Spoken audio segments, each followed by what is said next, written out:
ഒരു കൊച്ചുകുട്ടി സ്കൂളിലേക്ക് വരുന്നത് കാണിച്ച് സിനിമ തുടങ്ങുവാണ്. അവന്റെ പേരായിരുന്നു ഡിക്കി. മുഖത്തും വസ്ത്രങ്ങളിലും എല്ലാം ചെളി പറ്റിയാണ് അവൻ വരുന്നത്. അവന്റെ ഷൂ നോക്കുവാണെങ്കിൽ പൊട്ടിപ്പൊളിഞ്ഞിരിക്കുന്നു. ക്ലാസ്സിലേക്ക് കടക്കുന്നതിന് മുൻപേ ഒരു സാർ അവനെ പിടിച്ചു വെച്ച്, നീ ഈ കോലത്തിലാണോടാ സ്കൂളിലോട്ട് വരുന്നത്? വെറുതെ സ്കൂളിന്റെ പേര് കളയാനായിട്ട് ഓരോന്നിങ്ങോട്ട് വന്നു കയറിക്കോളും എന്നൊക്കെ സാറ് ചൂടാകുവാണ്. ആ സമയം നല്ലവളായ ഒരു ടീച്ചർ വന്ന്, സാറേ ഇവന്റെ കാര്യം ഞാൻ നോക്കിക്കോളാം, നിങ്ങൾ പൊക്കോ എന്ന് പറയുന്നു. ആ ടീച്ചറുടെ പേര് യുവാൻ എന്നാണ്. ശേഷം ഡിക്കിയോട് കാര്യം അന്വേഷിക്കുകയാണ്. അവൻ വരുന്ന വഴിക്ക് ഒരിടത്ത് വീണു. അതാണ് മുഖത്ത് ചെളി പറ്റിയിരിക്കുന്നത്. അവൻ അമ്മയില്ല, അച്ഛനാണെങ്കിൽ ഒരു കൺസ്ട്രക്ഷൻ തൊഴിലാളിയാണ്. യുവാൻ അവനെ സമാധാനിപ്പിച്ച് മുഖത്തുള്ള ചെളിയെല്ലാം തുടച്ചു കൊടുത്ത് ക്ലാസ്സിലേക്ക് പൊക്കോളാനായിട്ട് പറയുന്നു. നേരത്തെ നമ്മൾ കണ്ട സാറാണ് ഇവരെ പഠിപ്പിക്കാൻ ഇരിക്കുന്നത്. കുഞ്ഞുങ്ങളോട് നിങ്ങൾക്ക് വലുതായാൽ എന്താവാനാ ആഗ്രഹമെന്ന് സാറ് ചോദിക്കുന്നു. ക്ലാസ്സിലെ പണച്ചാക്കായ ജോണി അവനൊരു അഹങ്കാരിയും തലതെറിച്ചവനുമാണ്. അച്ഛനെ പോലെ പണക്കാരനാകണമെന്ന് പറയുമ്പോൾ ഡിക്കി പറയുന്നത്, എനിക്ക് പണക്കാരനോ പാവപ്പെട്ടവനോ അല്ല, എനിക്ക് നല്ലൊരു മനുഷ്യനാകണമെന്നാണ് പറയുന്നത്. സാർ അതൊക്കെ നല്ല രീതിയിൽ കേട്ടുകൊണ്ടിരിക്കുമ്പോൾ സാറിന്റെ പെണ്ണ് താഴെ വീണു. ഡിക്കി അതെടുത്ത് പൊടിയൊക്കെ തുടച്ച് സാറിന്റെ കൈ കൊടുക്കുമ്പോൾ, നീ അത് അവിടെ ഇട്ടേ, നിന്റെ അഴുക്ക് പറ്റിയ കൈയും വെച്ച് അത് എടുത്തേക്കുന്നു എന്ന് പറഞ്ഞ് താഴെ കിടന്ന ആ പേന പുള്ളി തന്നെ ടിഷ്യൂ പേപ്പറിലെടുത്ത് പൊതിഞ്ഞെടുക്കുകയാണ്. ഈ സമയം ഡിക്കിയുടെ അച്ഛൻ കൺസ്ട്രക്ഷൻ വർക്ക് നടക്കുന്ന സ്ഥലത്തായിരുന്നു. ഇന്റർവെൽ സമയത്ത് ജോണി അവൻ പുതിയതായി വാങ്ങിയ ഒരു റോബോട്ട് ഡോഗ് വെച്ച് കളിപ്പിച്ചുകൊണ്ടിരിക്കുമ്പോൾ ഡിക്കി അത് കാണാനായിട്ട് അടുത്തേക്ക് ചെന്ന് നിന്നു. എന്നാൽ ജോണി അവനെ തട്ടി മാറ്റുകയാണ്. എന്റെ സാധനങ്ങൾ നിന്നെ കാണിക്കാൻ കൂടി എനിക്ക് ഇഷ്ടമല്ല എന്ന് പറയുന്നു. പിന്നെ ജോണിക്ക് അഹങ്കാരം എന്ന് വെച്ചാൽ വല്ലാത്ത അഹങ്കാരമാണ്. അവന്റെ സ്കൂളിൽ തന്നെയുള്ള കുറച്ച് തടിച്ചൊരു പെൺകുട്ടിയുണ്ട്. ആ പെൺകുട്ടിയെ ഇടയ്ക്കിടയ്ക്ക് ജോണി കളിയാക്കുമായിരുന്നു. അവള് കരഞ്ഞോടുമ്പോ ഡിക്കിയാണ് ആ പെണ്ണിനെ സമാധാനിപ്പിക്കാറുള്ളത്.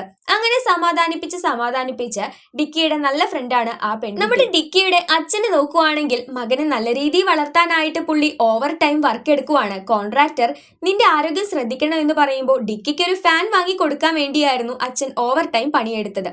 പക്ഷെ വാങ്ങിക്കൊണ്ടുവന്ന ഫാൻ ആണെങ്കിൽ തട്ടിപ്പൊളിയാണ്. അച്ഛൻ ഇതും ആക്രയിൽ നിന്ന് എടുത്തോണ്ട് വന്നതാണോ എന്ന് ഡിക്കി അച്ഛനോട് ചോദിക്കുന്നുണ്ട്. കാരണം അവൻ എന്ത് സാധനവും അച്ഛൻ കൊണ്ടുകൊടുക്കാറുള്ളത് ഇത്തരത്തിലെ ആക്രയിൽ നിന്നാണ്. പിറ്റേ ദിവസം മാളിലേക്ക് പോകുന്ന വഴിക്ക് നമ്മുടെ ഡിക്കിയും അവന്റെ അച്ഛനും കൂടി ഒരു കടയിലിരുന്ന് TV കാണുന്നുണ്ട്. അതിലൂടെ എന്തോ സ്പേസ്ഷിപ്പ് ആൾക്കാർ കണ്ടു എന്നുള്ള വാർത്തയൊക്കെ കേൾക്കുവാണ്. തലേ ദിവസം ജോണി കാണിച്ച അതേ റോബോട്ടിക് ടോയ് അവിടെ ഇരിക്കുന്നത് കണ്ട് ഡിക്കി അത് വേണമെന്ന് പറഞ്ഞ് വാശി പിടിക്കുന്നു. അവസാനം ഡിക്കിയുടെ അച്ഛൻ അവനെ അടിക്കുകയാണ്. ആൾക്കാരുടെ ഇടയിൽ നിന്ന് അടി കിട്ടിയപ്പോൾ ഡിക്കി കരഞ്ഞുകൊണ്ട് പുറത്തേക്ക് ഓടി. അവനെ അവന്റെ ടീച്ചർ കാണുവാണ്. മോന്റെ നല്ലതിന് വേണ്ടിയല്ലേ അച്ഛൻ വഴക്ക് പറയുന്നേ എന്ന് പറഞ്ഞ് ടീച്ചർ ഡിക്കിയെ സമാധാനിപ്പിച്ചു. അപ്പോഴാണ് യുവാനെ അവന്റെ അച്ഛനും പരിചയപ്പെടുന്നത്. അന്ന് രാത്രിയില് നമ്മുടെ ഡിക്കിയുടെ അച്ഛൻ ഈ ആക്രി കിടക്കുന്ന സ്ഥലത്തേക്ക് വന്ന് അവന് പറ്റിയ നല്ല 2 ഷൂ ഒക്കെ തിരഞ്ഞെടുക്കുന്നുണ്ട്. അപ്പോഴാണ് ദേ അവിടെ പൊട്ടിപ്പൊളിഞ്ഞു കിടക്കുന്ന ഒരു ടീ താനെ വർക്ക് ചെയ്യുന്നു. നോക്കുമ്പോ അവിടെ തൊട്ടടുത്ത് നിന്ന് ഒരു സ്പേസ്ഷിപ്പ് പൊങ്ങി പോകുന്നതും കാണാൻ കേട്ടു. ഡിക്കിയുടെ അച്ഛൻ ആ ഷൂവും വേറെ ചില സാധനങ്ങളും ഒക്കെ ആയിട്ട് ഡിക്കിയുടെ അടുത്തേക്ക് വന്നു. അവന്റെ പിണക്കം മാറ്റണ്ടേ? തലേ ദിവസം ഈ മാളിൽ നിന്ന് അടിച്ചതിന്റെ പിണക്കം ഇതുവരെയും ഡിക്കിക്ക് മാറിയിട്ടില്ല. എന്നാൽ അച്ഛൻ ഉറങ്ങിയപ്പോ അച്ഛൻ കൊണ്ടുവന്ന ഒരു പന്ത് അവന്റെ ശ്രദ്ധയിൽപ്പെടുവാണ്. അതവനെ എടുത്തു നോക്കി. ശരിക്ക് ഇതൊക്കെ ആ ആക്രി കിടക്കുന്ന സ്ഥലത്ത് നിന്ന് കിട്ടിയതായിരുന്നു കേട്ടോ. പിറ്റേ ദിവസം ഈ ഒരു പന്തുമായിട്ട് അവൻ സ്കൂളിലേക്ക് പോകുവാണ്. എന്നാൽ അത് കണ്ട് ജോണി അത് തട്ടിപ്പറിച്ച് വാങ്ങാനായിട്ട് നോക്കുന്നുണ്ട്.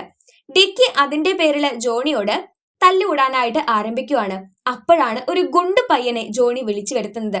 ഡിക്കി ആ പയ്യന് ഹലോ എന്ന് പറഞ്ഞ് കൈയങ്ങ് കൊടുത്തപ്പോ ആ പയ്യൻ അവന്റെ കൈ പിടിച്ച് ഞെരിച്ച് അവനെ തൂക്കിയെടുത്ത് ഒരു ഒറ്റ ഏറായിരുന്നു. പാവം.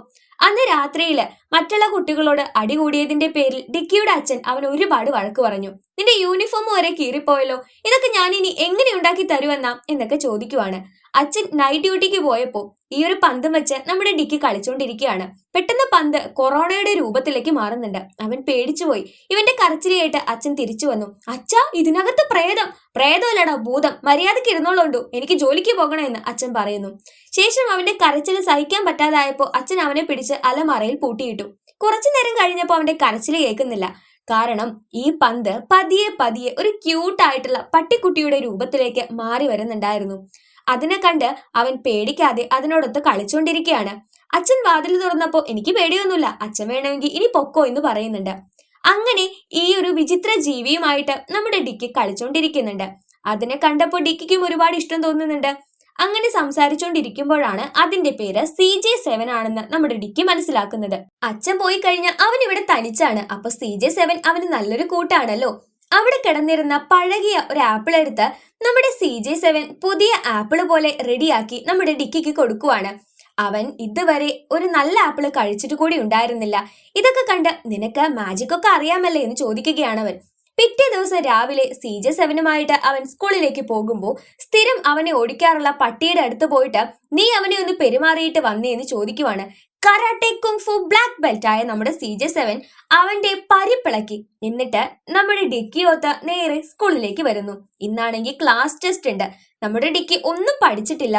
എന്നെ സഹായിക്കാമോ എന്ന് CJ7നോട് ഡിക്കി ചോദിച്ചപ്പോ ദേ നിനക്ക് ഈ അടിപൊളി കണ്ണട ഞാൻ തരാം, നാപ്ടോളിന്റെ കണ്ണട പോലെ ഉണ്ടല്ലേ. അങ്ങനെ നമ്മുടെ ഡിക്കി ആ കണ്ണടയിട്ട് പരീക്ഷയ്ക്ക് ഇരിക്കുകയാണ്. പരീക്ഷ എഴുതുമ്പോൾ മറ്റുള്ള കുട്ടികളുടെ പേപ്പറിൽ നിന്ന് കോപ്പി അടിക്കാനായിട്ട് ഒരു ഡ്രോൺ ഒക്കെ ഈ കണ്ണടയിൽ നിന്ന് വരും. അങ്ങനെ നല്ല രീതിയിൽ പരീക്ഷ എഴുതിയിട്ട് നമ്മുടെ ഡിക്കിക്ക് ആ പരീക്ഷയിൽ 100-ൽ 100 മാർക്ക് കിട്ടുവാണ്. അവന്റെ ടീച്ചർ വരെ അമ്പരന്ന് പോയി. നിന്റെ കണ്ണട ഒന്ന് നോക്കട്ടെ എന്ന് പറഞ്ഞപ്പോ ആ കണ്ണട ടീച്ചറിന്റെ നേരെ നമ്മുടെ ഡിക്കി എറിഞ്ഞു കൊടുത്തു. അതവിടെ എത്തിയപ്പോഴേക്ക് പൊട്ടിത്തെറിച്ച് നമ്മുടെ ഡിക്കിയുടെ ടീച്ചറിന്റെ രൂപം ആകെ മുഴുവൻ മാറി കത്തിക്കരിഞ്ഞ രൂപത്തിലാകുവാണ്. പിന്നെ സ്പോർട്സിന്റെ കാര്യമാണ്. സ്പോർട്സിലും ഇവൻ അത്ര നല്ലതൊന്നുമല്ല. CJ7നോട് കാര്യം പറഞ്ഞപ്പോൾ ഡിക്കിക്ക് ഒരു അടിപൊളി ബൂട്ട് നമ്മുടെ CJ7 റെഡിയാക്കി കൊടുത്തു. ഹൈ ജമ്പിനായാലും എന്ത് തരം സ്പോർട്സിനായാലും, സ്വിമ്മിങ്ങിനായി കഴിഞ്ഞാലും ഫുട്ബോളിനായാലും ഫൈറ്റിങ്ങിനായാലും എല്ലാത്തിനും ആ ബൂട്ട് നമ്മുടെ ഡിക്കിയെ സഹായിക്കും. ഇതെല്ലാം കണ്ട് PT സാറ് നിനക്ക് എന്തൊക്കെയോ മാറ്റങ്ങൾ ഉണ്ടെന്ന് പറയുമ്പോൾ ഇവൻ ഈ ഒരു ഷൂ ഉപയോഗിച്ച് ബൂട്ട് ഉപയോഗിച്ച് ഇവിടെ നിന്ന് ആ ബൂട്ടിട്ട് സൂപ്പർ ഹീറോയെ പോലെ അവൻ പറക്കുവാണ്. ശരിക്കും ഇതൊക്കെ ഡിക്കി കണ്ട സ്വപ്നമാണ്. തലേന്ന് ആപ്പിള് ശരിയാക്കി കൊടുത്തപ്പോ CJ7നെ കൊണ്ട് ഇങ്ങനെയൊക്കെ പറ്റുമെന്നാണ് അവൻ കരുതുന്നത്. പോകുന്ന വഴിക്ക് തന്നെ സ്ഥിരം ഓടിക്കാനുള്ള പട്ടിയെ ഡിക്കി CJ7ന് കാണിച്ചു കൊടുത്തു. അവന്റെ പരിപ്പിളക്കണമെന്ന് പറയുവാണ്. പക്ഷേ ഡിക്കിയേക്കാ പേടിയായിരുന്നു CJ7 പട്ടിയെ. ആ പട്ടി ഇവനെ കൊല്ലാതെ വിട്ടുവെന്നേ ഉള്ളൂ. എന്തായാലും ആദ്യത്തെ അറ്റംപ്റ്റ് ഫ്ലോപ്പ് ആയിട്ടുണ്ട്. രണ്ടാമത്തേത് ഞാൻ പഠിച്ചിട്ടില്ല കേട്ടോ, നീ എനിക്ക് ആ കണ്ണട ഉണ്ടാക്കി തരണേ എന്ന് ഡിക്കി CJ7നോട് പറയുമ്പോൾ CJ7 അറിയില്ല ഇവൻ പറയുന്നത് എന്ത് കണ്ണടയെ കുറിച്ചാണെന്ന്. എടാ ഞാൻ പഠിച്ചിട്ടില്ലടാ, ഡ്രോണ് വരുന്ന ആ കണ്ണടയില്ലേ അതെനിക്ക് ഉണ്ടാക്കി താ എന്ന് ഡിക്കി പറഞ്ഞുകൊണ്ടേയിരുന്നു. അവസാനം നമ്മുടെ CJ7 അവന് അപ്പിയിട്ട് കൊടുക്കുവാണ്. ചിലപ്പോ ഇത് വെച്ച് പരീക്ഷ എഴുതാൻ പറ്റുമായിരിക്കും എന്നും പറഞ്ഞ് നമ്മുടെ ഡിക്കി അവിടെ പോയിരിക്കുമ്പോൾ ജോഡി വന്ന് ആ അപ്പി അവന്റെ മുഖത്ത് നേരെ തേമ്പി കൊടുക്കുന്നുണ്ട്. ദേഷ്യം പിടിച്ച ഡിക്കി അവൻ നേരെ ക്ലോസറ്റിലിട്ട് മുക്കി. ഇനി എനിക്ക് ബൂട്ട് കൂടി ഉണ്ടാക്കി തന്നില്ലെങ്കിൽ എന്റെ സ്വഭാവം മാറി കേട്ടോ എന്ന് ഡിക്കി പറഞ്ഞപ്പോ നിറയെ കാഷ്ടിച്ചു കൊടുക്കുകയാണ് നമ്മുടെ CJ7. അവന്റെ ദേഹത്തും മുഖത്തും എല്ലായിടത്തും നിറയെ അഴുക്ക് പറ്റുവാണ്. അങ്ങനെ അവന്റെ സ്കൂളിലെ സെക്യൂരിറ്റി മാമന്മാര് വന്ന് അവനെ നല്ല രീതിയിൽ നനച്ച് കുളിപ്പിച്ചെടുക്കുന്നുണ്ട്. ഇതൊക്കെ കണ്ട് ജോണിയും പിള്ളേരും അവനെ കളിയാക്കി. അങ്ങനെ CJ7നോട് ദേഷ്യം തോന്നിയ ഡിക്കി അവന് നേരെ ഒരു ഗാർബേജിൽ കൊണ്ടിട്ടു. എന്നിട്ട് തിരിച്ചു പോകുമ്പോ അവൻ ആലോചിക്കുവാണ്, അല്ല CJ7 എന്നോട് പറഞ്ഞിട്ടില്ലല്ലോ അവനെ കൊണ്ട് ഇതൊക്കെ പറ്റുമെന്ന്, ഞാൻ വെറുതെ സ്വപ്നം കണ്ട് അതിനെ ഇടിച്ചല്ലോ എന്നൊക്കെ പറഞ്ഞ് തിരിച്ചു ചെന്ന് നോക്കുമ്പോൾ ഈ ഡസ്റ്റ്ബിന്നിലുള്ള എല്ലാ വേസ്റ്റുകളും കോർപ്പറേഷൻകാർ എടുത്തോണ്ട് പോയിരുന്നു. സങ്കടപ്പെട്ട ഡിക്കി തിരിച്ച് വീട്ടിലേക്ക് വന്നപ്പോ ദേ അവന്റെ CJ7 വീട്ടിൽ തന്നെ ഉണ്ടായിരുന്നു. ഇനി ഞാൻ ഒരിക്കലും അങ്ങനൊന്നും പെരുമാറില്ല എന്ന് പറഞ്ഞ് CJ7നോട് ഡിക്കി സോറി പറഞ്ഞു. അവന്റെ അച്ഛൻ നോക്കുന്നത് ഈ കളിപ്പാട്ടം ബാറ്ററി ഉപയോഗിച്ചാണോ വർക്ക് ചെയ്യുന്നത്, ഇതെങ്ങനെയാണ് വർക്ക് ചെയ്യുന്നത് എന്നുള്ള കാര്യമാണ്.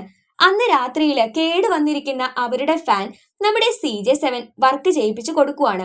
അതായത് കേട് വന്നത് എന്താണോ അത് റെഡിയാക്കാനായിട്ടുള്ള പവറാണ് CJ7 ഉണ്ടായിരുന്നത്. പിറ്റേ ദിവസം എഴുന്നേറ്റ നമ്മുടെ ഡിക്കിയും അച്ഛനും അമ്പരന്ന് പോകുന്നുണ്ട് ഈ ഫാൻ വർക്ക് ചെയ്യുന്നത് കണ്ടിട്ട്.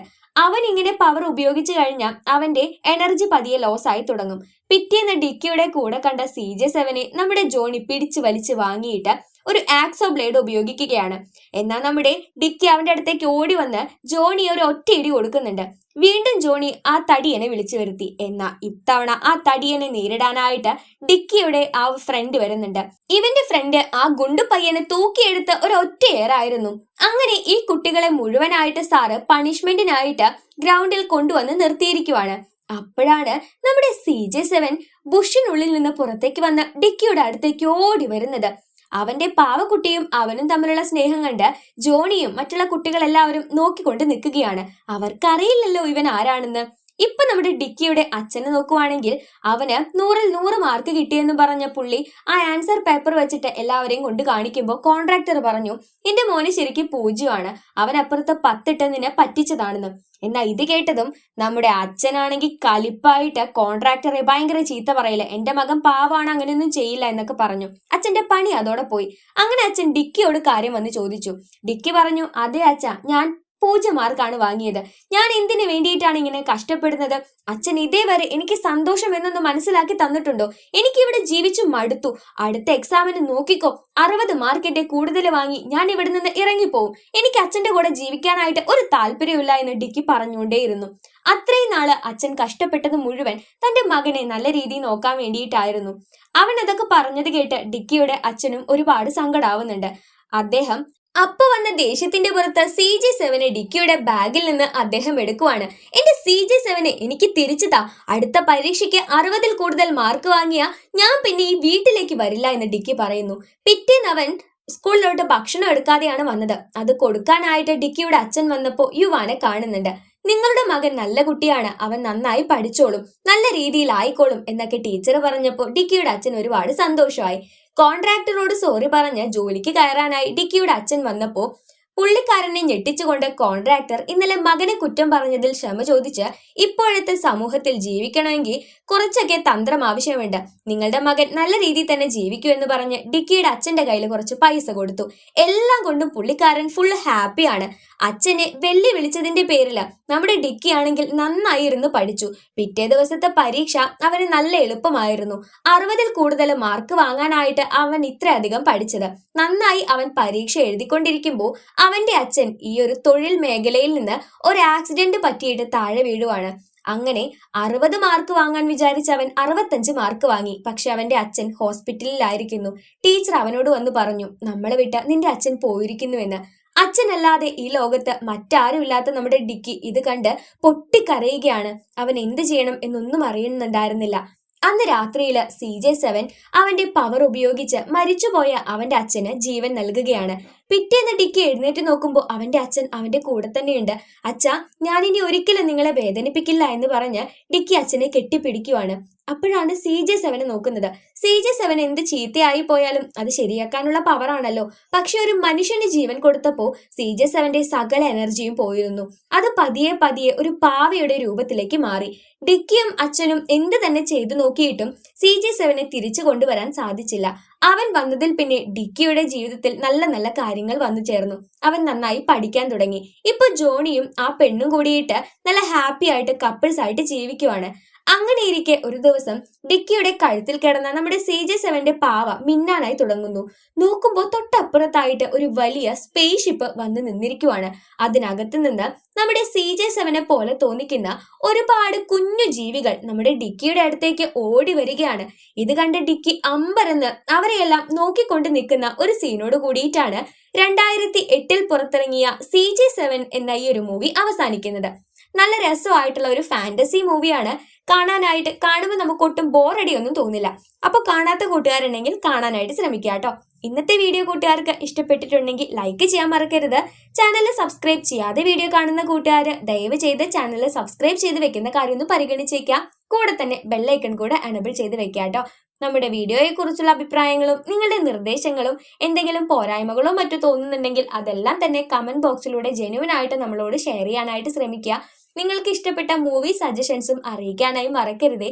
സോ നമുക്ക് മറ്റൊരു അടിപൊളി മൂവി ആയിട്ട് വീണ്ടും കാണാവേ. അതുവരേക്ക് സേഫ് ആയിട്ട് ഹാപ്പി ആയി തന്നെ ഇരിക്കാം. ബൈ.